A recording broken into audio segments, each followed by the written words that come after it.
Good morning students. We are just continuing our previous chapter which is admission of partner. किसी भी partner का अगर अपन admission करते हैं तो उस कंडीशन में क्या क्या जर्नल एंट्री अपन को पास करनी पड़ती है। तो सबसे पहली चीज़ जो आपको ध्यान में रखनी है वो ये कि अपन ने, आप पता है बेटा, लास्ट क्लास में रेशियोज़ पढ़े थे। तो सबसे पहली चीज़ आपको रेशियो के ऊपर अच्छा कमांड होना चाहिए। हमने 2 चैप्टर से रेशियो ही सीख रहे हैं सिर्फ, ठीक है। तो रेशियो में आपका कमांड अच्छा होना चाहिए। उसके बाद अगर अपन नया टॉपिक लेते हैं तो नया टॉपिक जो होता है it is related to adjustment of capital, कि हम कैपिटल को कैसे एडजस्ट करते हैं। आपने लास्ट चैप्टर में क्वेश्चन देखा होगा change in profit sharing ratio वाला।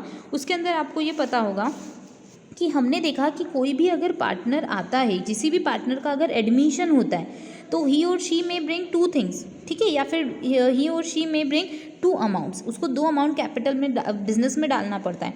One is the amount of capital, एक होती है हमारी कैपिटल की अमाउंट, और दूसरा जो होता है वो होता है अमाउंट ऑफ गुडविल, यानी कि प्रीमियम की फॉर्म में जो अपन अमाउंट लिखते हैं अपनी बुक्स ऑफ अकाउंट्स में।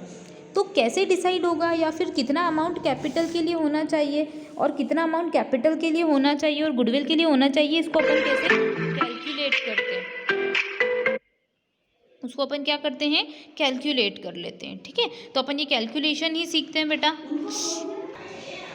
तो अपन कैलकुलेशन करना सीख जाते हैं कि कैपिटल का अमाउंट क्या होगा। तो जैसे हमने लास्ट क्लास में पढ़ा ही था कि गुडविल का अमाउंट कैसे निकालते हैं, न्यू पार्टनर का शेयर कैसे निकालते हैं। तो फर्स्ट अपन को क्वेश्चन देके रखता है फर्म की गुडविल, फिर फर्म की गुडविल के अंदर अपन क्या कर देते हैं, मल्टीप्लाई कर देते हैं न्यू पार्टनर के शेयर का, है ना।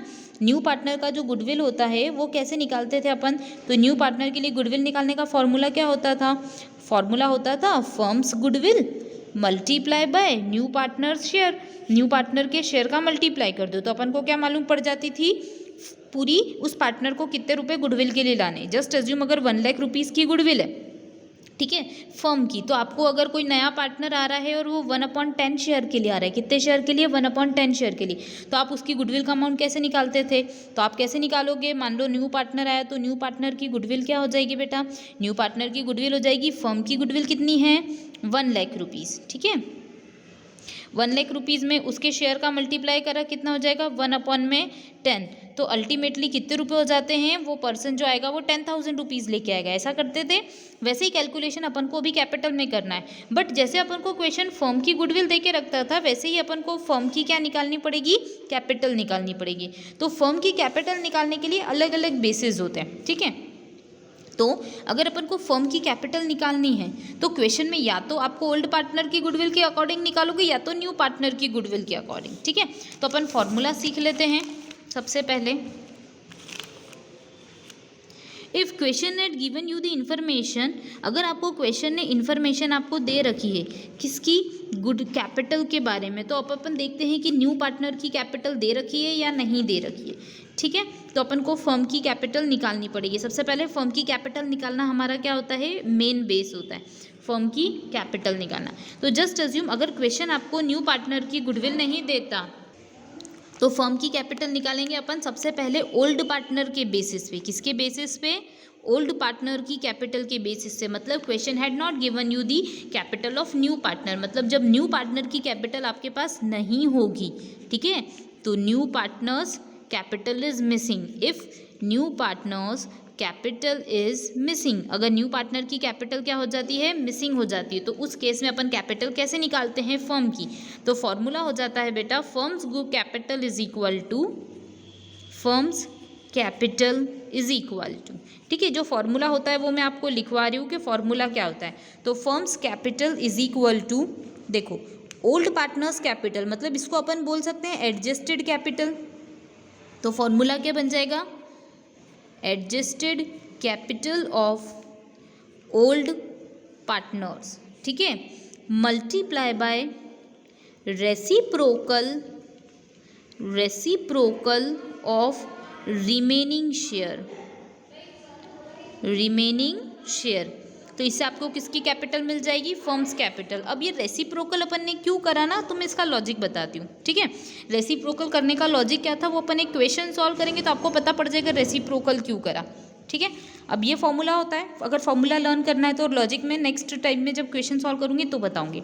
अब बात करते हैं, जब आपको क्वेश्चन के अंदर अगर न्यू पार्टनर की कैपिटल दे रखी है, मतलब कि न्यू पार्टनर के बेस के according means capital of firm on the basis of new partners capital. तो यहाँ पे क्वेश्चन ने पहले आपको न्यू पार्टनर की कैपिटल दे नहीं रखी थी, बट अब आपको क्वेश्चन ने क्या कर रखा है, new partners capital is given, new partners capital is given. अगर न्यू पार्टनर की कैपिटल दे रखी है तो उस केस में फर्म की कैपिटल क्या बन जाएगी, तो firm's capital is equal to, firm की कैपिटल क्या बन जाएगी, मैं यहाँ पे लिख देती हूँ, firm's capital is equal to new partners capital, new partners capital multiply by reciprocal of his share.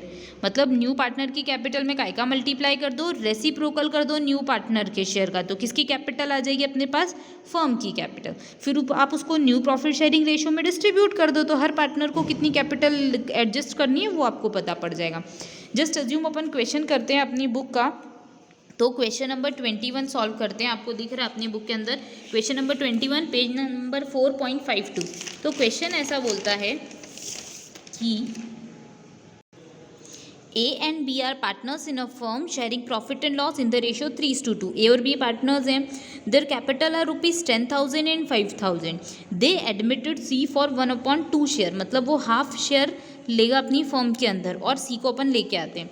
C will bring ₹23,250। कितने रुपए लेके आया, 23,250। अब जल्दी से आप सोचो, कॉमन सेंस लगाओ, सी की कैपिटल अपन को क्या कर रखी है, दे रखी है, तो अब अपन फर्म की कैपिटल निकालेंगे तो क्या करेंगे, रिमेनिंग शेयर का मल्टीप्लाई का इसका करेंगे, रिमेनिंग शेयर का रेसिप्रोकल कर देंगे, ठीक है।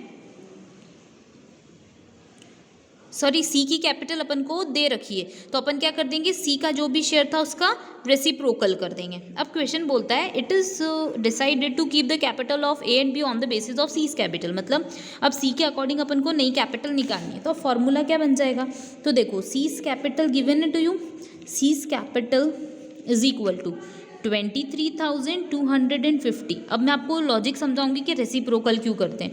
और सी का शेयर कितना है बेटा, तो C share is equals to 1/2, ठीक है। तो एक तो फॉर्मूला होता है अपना, तो फॉर्मूला ऐसा बोलता है कि firm's capital is equal to, क्या हो जाएगा फॉर्मूला, सी की कैपिटल दे रखी है तो लिख दो C's capital multiply by reciprocal of C's share, reciprocal of C's share, yes और नो। मतलब कि सी की कैपिटल कितनी है, 23,250, तो लिख दो सी की कैपिटल क्या लिख दो 23,250 मल्टीप्लाई कर दो रेसिप्रोकल ऑफ हिज शेयर, तो सी का शेयर कितना है 1/2। जब इसका रेसिप्रोकल करते हैं तो क्या हो जाएगा 2/1, कितना हो जाएगा 2/1। तो रेसिप्रोकल कर दिया इसके शेयर का, यानी कि 2/1 कर दिया।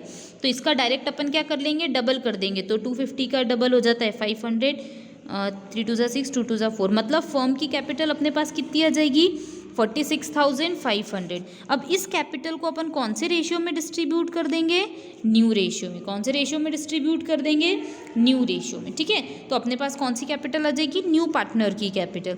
तो अब आपको क्या करना पड़ेगा, रफ में सबसे पहले न्यू रेशियो कैलकुलेट करना पड़ेगा। तो लिख देते हैं अपन कैलकुलेशन ऑफ न्यू रेशियो, ठीक है।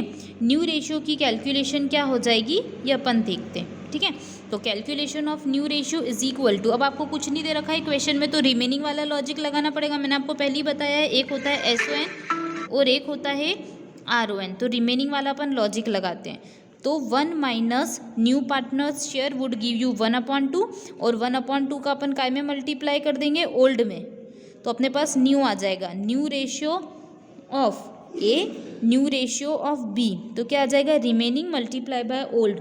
ओल्ड अपन को कितना दे रखा है 3/5, फिर दे रखा है 2/5, तो हो गया कितना 3/10, फिर हो गया 2/10। और सी के केस में ऑलरेडी अपन को कितना दे रखा है 1/2। तो अब अपन बेस सेम करेंगे, तो 10 तो ऊपर काय का मल्टीप्लाई कर देंगे 5 का, तो हो जाता है कितना 5/10। मतलब अपना न्यू प्रॉफिट शेयरिंग रेशियो कितना हो जाएगा 3:2:5। I hope you got it, ये चीज़ आपको समझ में आई होगी। अब आप इसको डिस्ट्रीब्यूट कर दो। तो देखो एस कैपिटल अपन को, बेटा ये मैं समझाने के लिए ऐसे एरो बना के लिख रही हूँ, आपको एरो बना के नहीं लिखना है, आपको डायरेक्ट लिखना है, ठीक है। एस कैपिटल, बीस कैपिटल और सीज कैपिटल। तो एस कैपिटल कितनी हो जाएगी, तो ए की कैपिटल हो जाएगी, देखो फर्म की कैपिटल कितनी है 46,500। अब ए का शेयर कितना है, तो देखो 3:2:5 मतलब 3/10, 3/10। ये अल्टीमेटली अपन को देता है 0 से 0 कैंसिल, मतलब 0, 5 3 ज़ा 15, 6 3 ज़ा 18, 1 19, 4 3 ज़ा 12 और एक 13, मतलब ए की कैपिटल कितनी हो गई 13,950। बी की कैपिटल देखो तो लिख दो 46,500 multiply by 2 divided by 10। It means यहाँ पे कितना हो जाएगा 0 से 0 कैंसिल, 5 2 ज़ा 10, 6 2 ज़ा 12, 13 का 3 कैरी 1, 4 2 ज़ा 8 और 1 9, मतलब बी की कैपिटल कितनी होनी चाहिए 9,300। ठीक है, और क्वेश्चन ने हमको बोल रखा है कि ए की कैपिटल है 10,000 और बी की कैपिटल हमारे पास कितनी है बेटा 5,000। तो अब आप कॉमन सेंस लगाओ, ए की कैपिटल 10,000 है तो ए की होनी कितनी चाहिए 13,950। तो आपको पता पड़ जाएगा कि ए को एक्स्ट्रा कैपिटल कितनी लानी पड़ेगी, तो 10,000 ऑलरेडी है, 13,950 मतलब इसको एडिशनल कितनी लानी पड़ेगी 3,950। वैसे ही बी की कैपिटल कितनी है ऑलरेडी 5,000, हमको लानी है 9,300 पे, मतलब इसको अल्टीमेटली 4,300 एक्स्ट्रा लाने पड़ेंगे। अब आप सी की कैपिटल निकालोगे तो वो भी एज इट इज आ जाएगी, firms capital multiply by his share which is 5/10, यानी कि अल्टीमेटली टोटल हो जाती है 23,250 और इसकी कैपिटल इतनी ही है, दिक्कत नहीं है, अब ये तो कोई दिक्कत नहीं आएगी इसमें। ठीक है, अब दूसरी चीज़ जो मैं आपको बताने वाली थी कि रेसिप्रोकल क्यों करा, तो उसका लॉजिक ऐसा है कि आप उस लॉजिक को ऐसे समझो कि जस्ट अज्यूम आपको कैपिटल दे रखी है सी की कैपिटल, तो हम पूरी फर्म का शेयर क्या अज्यूम करते हैं 1, फ्रैक्शन में कोई भी चीज़ होती है 1 की फॉर्म में, और अगर परसेंटेज की बात करते हैं तो 100% होती है। ये तो आपको पता है कि अगर हमें कुछ सारा कंसिडर करना है तो वो 1 के इक्वल होगा। तो अब देखो आपको फर्म्स कैपिटल निकालनी है, किसकी कैपिटल निकालनी है फर्म की कैपिटल, तो फर्म का शेयर क्या है 1 है। ठीक है, और सीज कैपिटल कितनी है अपने पास, सी की capital divided by C's share, yes और no, is equal to firm's capital divided by firm's share. ये तो आपको पता है, फर्म की कैपिटल को फर्म के शेयर से डिवाइड कर दो, सी की कैपिटल को सी से डिवाइड कर दो, तो रेशियो क्या हो जाता है इक्वल। तो फर्म की कैपिटल तो अपन को पता नहीं है, तो लिख देते हैं अपन फर्म्स कैपिटल अपॉन में 1 is equal to C's capital कितनी दे रखी क्वेश्चन में 23,250 अपॉन में सी का शेयर कितना है 1/2। तो अब आप देखो लॉजिक समझो, ये 2 नीचे, तो अब ये क्या हो जाएगा ऊपर चला जाएगा, येस और नो। और नेक्स्ट स्टेप में, तो नेक्स्ट स्टेप में अपने पास हो जाएगी फर्म्स कैपिटल अपॉन में 1 इज इक्वल टू 2 का ऊपर मल्टीप्लाई कर देंगे तो 0, 30 3 दूनी 6 2 4 46,500 अपॉन में 1। तो आपको पता है 1 और इधर का क्रॉस मल्टीप्लाई इक्वल हो जाएगा, मतलब ये दोनों चीज़ें नीचे से नीचे कैंसिल हो जाएगी, मतलब ये ऊपर चल जाएगा, ये नीचे आ जाएगा। तो सिंपल सा फर्म की कैपिटल कितनी होगी 46,500, मतलब अल्टीमेटली अपन ने करा क्या है 23,250 मल्टीप्लाई बाय 2 अपॉन में 1। इसीलिए अपन ने रेसिप्रोकल वर्ड वहाँ पे यूज़ करा, वरना आप चाहो तो रेशियो की फॉर्म में भी कैलकुलेट कर सकते हो, कोई दिक्कत नहीं है। और ऐसा ही लॉजिक अपन फॉलो करते हैं ओल्ड पार्टनर में, क्योंकि ओल्ड पार्टनर की कैपिटल के अंदर उसका जो शेयर होता है, ठीक है, जो भी ओल्ड पार्टनर की कैपिटल होती है उसके अंदर उसके पार्टनर का शेयर होगा। ठीक है, होप ये चीज़ आपको समझ में आ गई होगी। अब अपन नेक्स्ट टॉपिक जो है वो नेक्स्ट वीडियो के अंदर पढ़ेंगे। ठीक है स्टूडेंट।